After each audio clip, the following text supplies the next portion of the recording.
Da tribuna da Câmara, o deputado Marcel Van Hatten fez um duro discurso em que denunciou a subserviência das casas legislativas ao projeto de poder da extrema-esquerda, com as lideranças chegando a impedir o trabalho dos representantes do povo eleitos pelo voto. O deputado iniciou lamentando a sessão solene realizada em homenagem ao MST, na qual deputados foram impedidos de falar. Ele disse: "Lamento o que aconteceu na manhã de hoje nesta casa. Não apenas foi realizada uma sessão solene em homenagem aos 40 anos de uma organização criminosa, o Movimento Marginal Sem Terra, como costumo dizer, mas também por ter sido cerceada a palavra aos deputados de oposição que haviam se inscrito para participar daquele momento manifestando suas opiniões." O deputado lembrou que apenas 2 parlamentares da oposição conseguiram falar e o fizeram sob gritaria e disse: "Os demais não tiveram a oportunidade de se manifestar. Isso é antidemocrático. A mesa, presidida pela deputada Maria do Rosário, errou. É preciso que seja feito aqui um repúdio tanto a realização da homenagem, que jamais poderia ter sido realizada no plenário da Câmara dos Deputados, que inclusive já foi invadido pelo MST, quanto a censura imposta aos parlamentares." Van Hatten afirmou: "A verdade é que tenta o PT, tentam seus movimentos, inclusive o braço armado MST, esconder o que aconteceu na Paulista no domingo. É isto que querem. Querem tirar do foco o tamanho da manifestação, a maior desde as manifestações pelo impeachment de Dilma. Aconteceu na Paulista no último domingo, resultado de uma união maior da direita necessária neste momento contra um inimigo comum que é o PT e seus asseclas. Ela foi consequência também da convocação de Jair Bolsonaro, que demonstrou mais uma vez que consegue arrastar multidões. Ela foi também consequência da enorme rejeição a este desgoverno do PT e suas lambanças. Ela também foi consequência da enorme rejeição ao Supremo Tribunal Federal, ao Tribunal Superior Eleitoral e aos seus abusos." O deputado mencionou um dos mais recentes abusos das cortes superiores entre vários que ocorreram nesta última semana. Mais uma vez, o TSE age de modo a interferir no poder legislativo. Pior do que isso, age no seu lugar e contra a sua vontade expressa. Quando parlamentares decidem não votar um texto de lei, como foi e é o caso do projeto de lei sobre censura, significa que não deliberarão. Isso é uma deliberação. Quando o Tribunal Superior Eleitoral decide em um julgado colocar ali a lei da censura ipsis literis, ele está legislando contra a vontade do parlamento. Van Hatten se exaltou. "E é crime, dizem os ministros do Supremo, é antidemocrático, dizem os ministros do Supremo, pedir o fechamento do TSE ou pedir que se feche o Supremo Tribunal Federal. Mas fechar o Congresso Nacional, os ministros do Supremo e do TSE não vem problema nenhum. Tirar as prerrogativas dos parlamentares, humilhar as lideranças políticas brasileiras que representam o povo, isso não é antidemocrático." O deputado demandou uma reação das lideranças do Congresso. Postura desta Câmara é o que se exige, que haja postura da mesa diretora, de todos os líderes e também dos deputados individualmente para superar os abusos de autoridade e acabar com essa interferência inconstitucional e completamente indevida do Tribunal Superior Eleitoral. Há vários anos, o Legislativo vem se dobrando e se submetendo ao arbítrio das Cortes Superiores pela ação dos presidentes das 2 casas que concentram poderes quase que absolutos. O problema é mais pronunciado no Senado, justamente a única casa que tem o poder de frear os arbítrios. Sob a presidência de Rodrigo Pacheco, o Senado sofre uma intensa paralisia.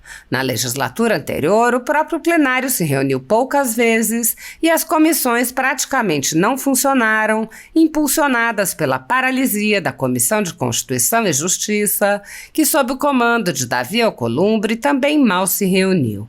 Por ocasião da eleição da presidência para a atual legislatura, os cidadãos se manifestaram e uma petição contra a recondução de Pacheco teve mais de 500 mil de assinaturas. Sob a condução de Pacheco, não houve qualquer reação contra a invasão das atribuições do Legislativo pelo Supremo Tribunal Federal, que passou a legislar ou suspender leis que tinham sido elaboradas e aprovadas por aquele poder. O presidente da Casa, que é também o presidente do Congresso, não agiu para proteger as prerrogativas dos parlamentares, que vêm sendo violadas em inquéritos secretos conduzidos nas cortes superiores.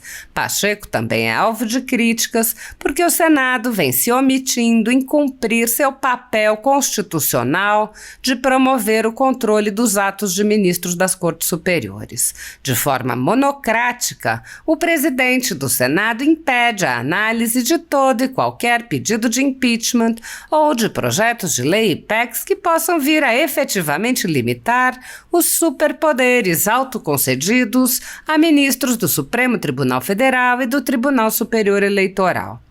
Sem controle externo, alguns ministros do Supremo agem ao arrepio da Constituição. Em inquéritos secretos, o ministro Alexandre de Moraes, por exemplo, promove uma aberta perseguição a adversários políticos. Em um desses inquéritos, a Folha Política teve sua sede invadida e todos os seus equipamentos apreendidos.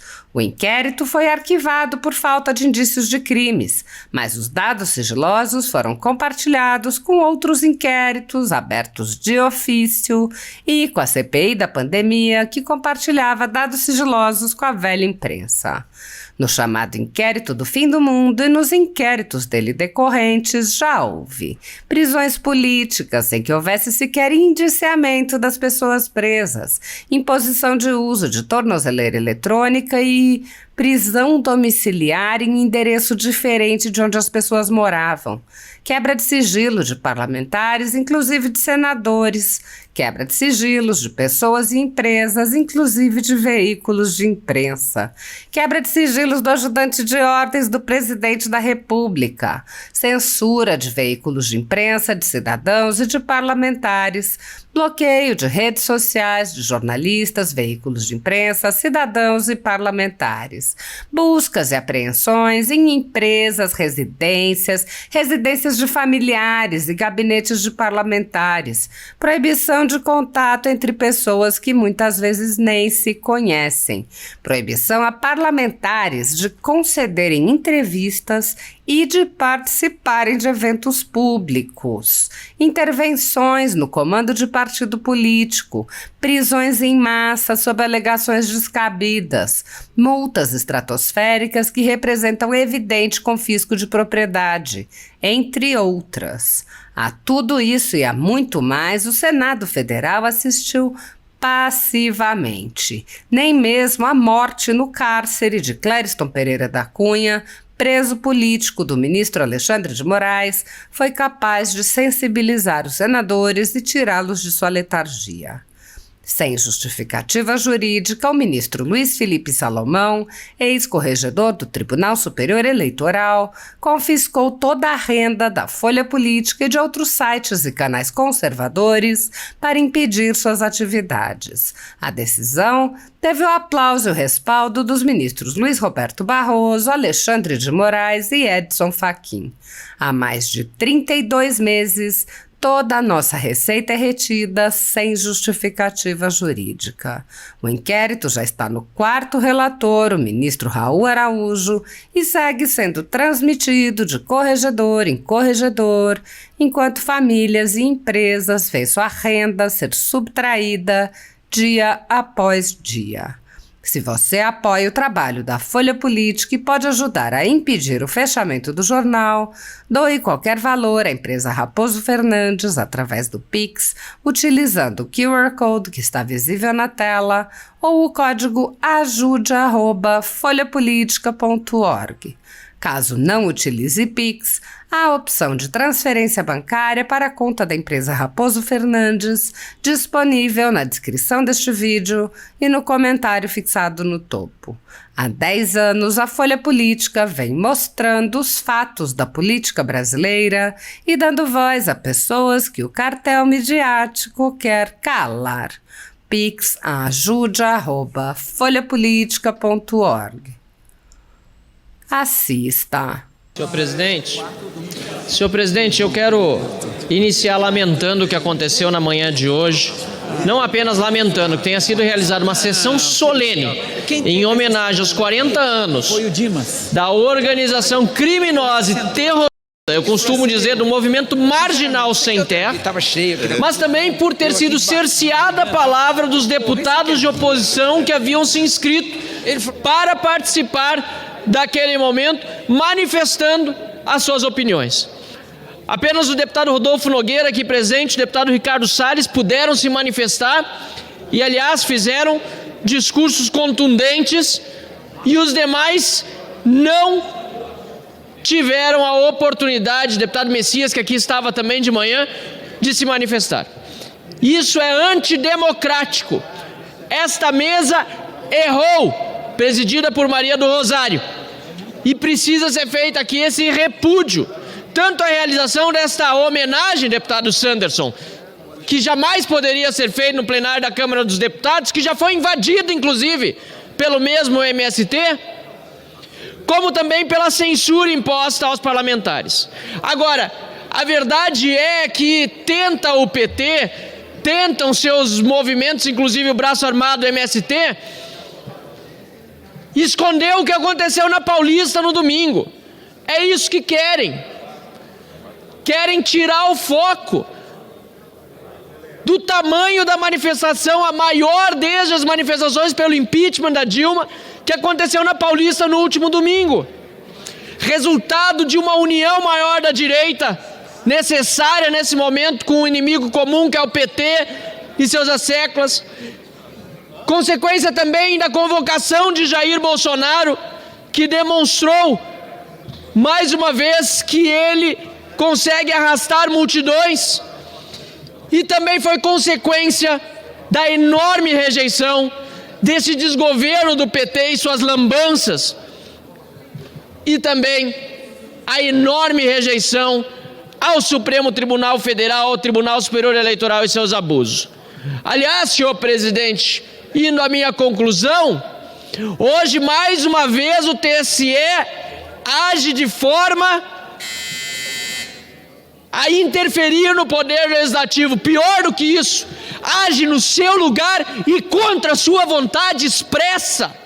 Porque quando parlamentares decidem não votar um texto de lei, como foi o caso e é o caso do projeto de lei da censura, significa que não deliberarão, e isso é uma deliberação, deputado Ottoni. Quando o Tribunal Superior Eleitoral decide um julgado seu colocar a lei da censura ipsis literis dentro, ele está legislando contra a vontade do parlamento. E é crime, dizem os ministros do Supremo, é antidemocrático, dizem os ministros do Supremo, pedir o fechamento do TSE ou pedir que se feche o Supremo Tribunal Federal. Mas fechar o Congresso Nacional, os ministros do Supremo e do TSE não vem problema nenhum. Fechar e tirar as prerrogativas dos parlamentares, humilhar as lideranças políticas brasileiras que representam o povo, isso não é antidemocrático. Postura desta Câmara é o que se exige. Que tenhamos postura da mesa diretora e dos líderes todos aqui, também dos deputados individualmente, para superar os abusos de autoridade e acabar com esta interferência completamente indevida e inconstitucional do Tribunal Superior Eleitoral.